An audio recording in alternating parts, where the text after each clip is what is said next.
Good evening, my little HOI teens, and welcome to The Fire Rises, a Hearts of Iron 4 mod with the courage to ask the difficult questions, like what if political economy made sense, and what if George Droid was actually a southerner, which it turns out creates the perfect timeline-shattering storm that brings down the GAE, sets the old world on fire, and ushers in the Age of Aquarius. Wake up! If you're a normal, well-adjusted person, you probably don't know what that means, but fret not, I will explain you the lore.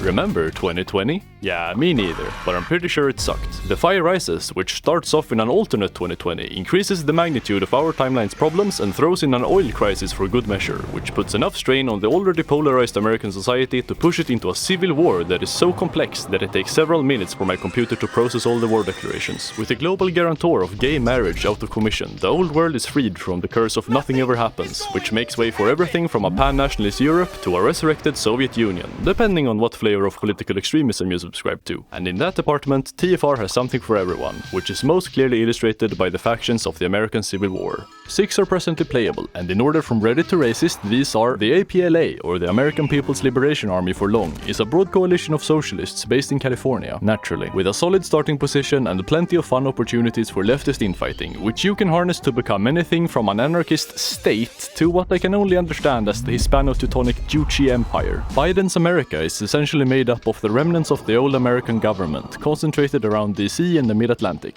having retained most of the American Air Force, which is a rather important factor in this mod. It is the most powerful faction at the start of the Civil War, and can pretty quickly beat Trump and reunify the country if you know what you're doing. Depending on how you manage your government, as well as Biden's deteriorating health, you can end up with 4 different flavors of neoliberalism as your ruling faction, and one special path that I won't spoil for you, but I will say this: there's a soundtrack in this mod called Caligula's Theme.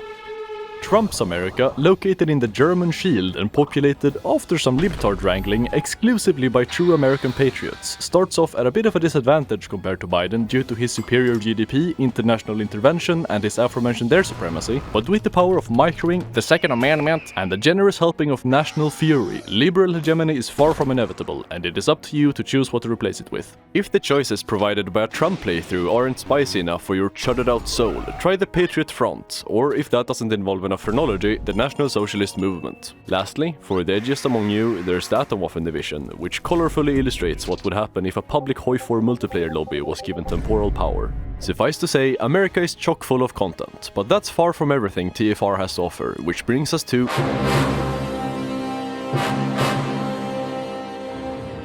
Germany and France are currently the only European NATO powers with content, but as per Nima Parvini's book 1984, the path you choose does not matter. It is all in the hands of Russia. After catching the Rona, Putin dies, leaving United Russia, the Communists, and the deceptively named Liberal Democratic Party to fight over the reins of power. But spoiler alert, no matter what path you choose, you will end up invading Ukraine, which will rope in the now America-less NATO and almost certainly lead to a crushing defeat for the Europeans, causing them to refashion their buck-broken selves in opposition to the Russia that beat them. A nationalist Europe forms in response to a communist Russia, a communist Europe forms in response to a nationalist Russia, and a federalist EU forms in response to a Putinist Russia. Since Russia gets some ridiculous bonuses for the first European war, if you want them to lose, you pretty much have to throw as Russia or cheat as the Euros, but these are Russia's routes should that somehow happen. Wait a minute, you may be thinking to yourself, first European war, wouldn't that imply the existence of a second European war? And you would be right.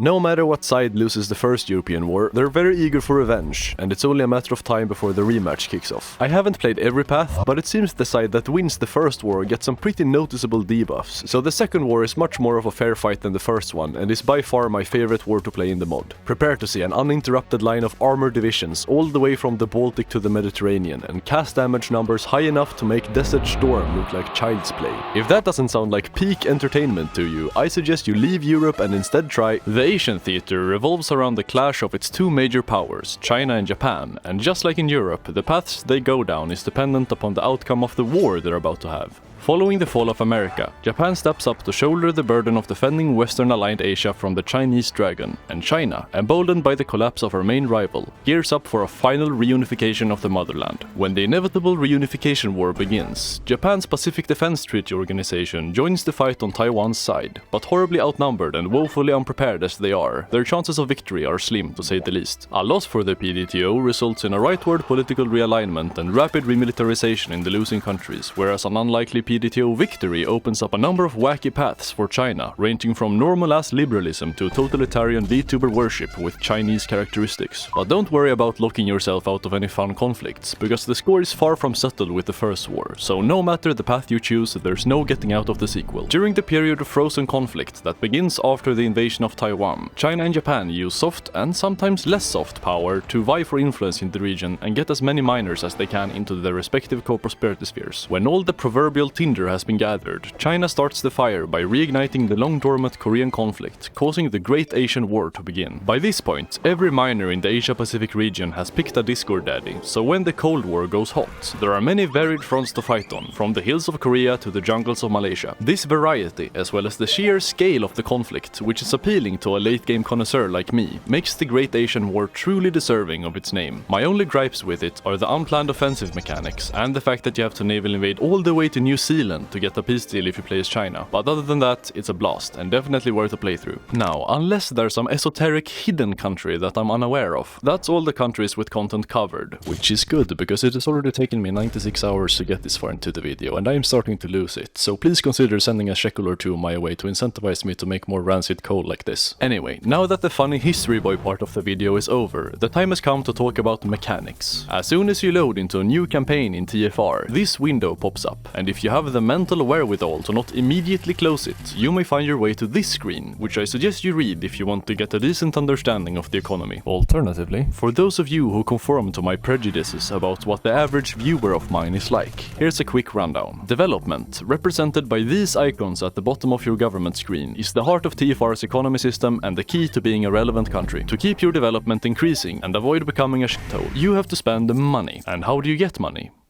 Taxes. Your tax base is your population and your buildings, and the more developed you are, the more bang you get for your buck. Sometimes, especially in the early game, your tax receipts just aren't quite enough to feed all the lazy chuds in your country, which necessitates taking on debt. Your GDP and your level of civilization determine how much debt you can take on, and if you exceed the limit, you start getting debuffs. Also, debt typically means paying interest, but if you're willing to stomach a highly stimulating inflation rate, you don't have to per se. So, now that you know the basics, it's time to depart from the realm of facts and enter the realm of financial advice. The first thing you have to do after learning how TFR's economy system works is to forget everything I said about debt and start acting like an American politician, because in TFR you can pretty much ignore your budget and be completely fine. That's right, the economy screen lies to you. You don't have to pay anything back. The reason for this is that the debuffs you get for going over your debt limit scale in a very funny way. If you're under the threshold, you get a little bit of stability, and for every 100 percentage points you exceed the threshold, you get a 25% debuff to factory output and construction speed. This basically means that you can take on as much debt as you want, because since your debt limit is based on your GDP, it will typically be so high that you can debt max your country all the way to a post-scarcity society before the debuffs become noticeable, at which point you will be so rich that paying off the debt won't be an issue. To illustrate this, I once played as China and ran a monthly deficit of hundreds of billions of dollars for like 6 years, causing me to go from $7 trillion of debt to 39 trillion. But because I had both tripled the size of my economy and become a pinnacle of civilization in the meantime, the debuff I was getting was completely negligible, and all the government programs I had been overclocking had practically maxed out my development,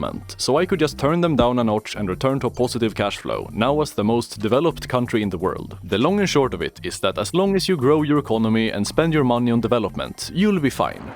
Economically, anyway.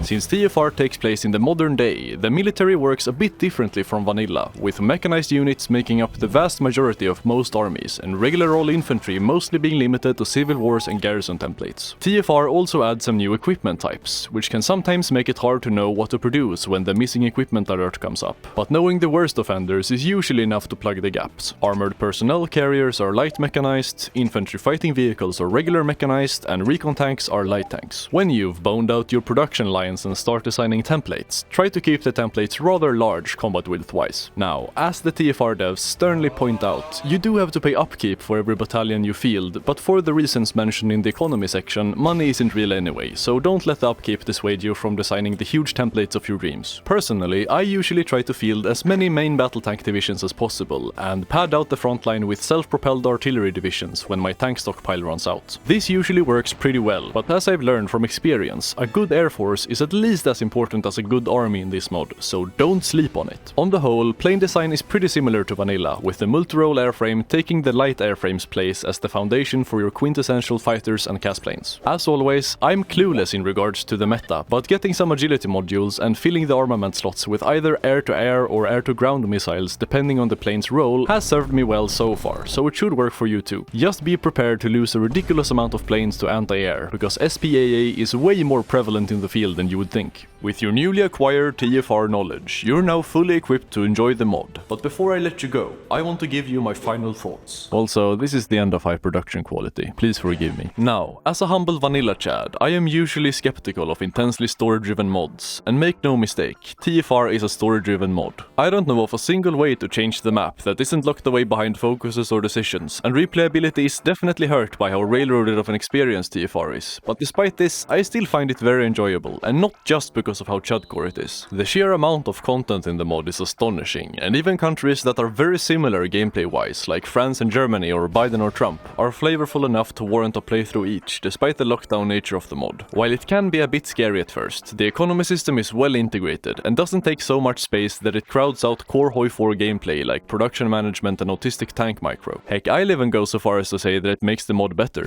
The wars on offer range from cakewalks to spine-tingling challenges, and the tech tree is adapted to the modern setting in a way that is easy for a vanilla player like me to understand. So even if story-driven mods aren't your usual cup of tea, you can still have a lot of fun struggling to micro in inner-city Detroit or recreating the Battle of Kursk in the modern day. Overall, TFR's attempt to replace the chaotic freedom of vanilla with a more tailored experience pleasantly surprised me, but there is something that really grinds my gears about this mod, and that is the performance. Unfortunately, TFR can be less than pleasant when played at 5 speed, and since the initial setup for most countries doesn't vary that much between paths, the up to 6 years of nothing ever happens that most extra American runs start with really dissuade you from trying more than one path per country. My processor is approaching relic status at this point, so it's probably not as bad for people with modern hardware, but while trying the various American factions, the sluggish early game made me decide to cut out the setup entirely by taking a save right before you get to pick a side and simply reloading from there instead of starting a new campaign for each faction. If implemented correctly, I think some later start dates could really improve the replayability of the mod, but even without that, the very fact that this video exists is proof enough that TFR is worth playing, despite the performance issues. TFR is a very well-made mod, with fun lore and a lot of content, and before the dev team fractured into a civil war a few months back and the TFR core became a liability to be in, I'm pretty sure I caught a glimpse of some teasers about making more factions playable, so if anything, TFR is set to become even better as time goes on, but for now it will have to make do with a comfortably high score of out of 10. Apologies for taking some time to finish this video, but when I started getting USAID checks after my Israel video blew up, I kinda restructured my finances in an unsustainable way, so ever since the cash flow was cut off a few months ago, I have been making AI Family Guy economic shorts on Xiaohongshu for 14 hours a day just to survive, which has reduced my ability to make videos. Please consider subscribing and giving me a shekel or two like these fine people if you want to help me make more of this coal, and as always, thanks for watching.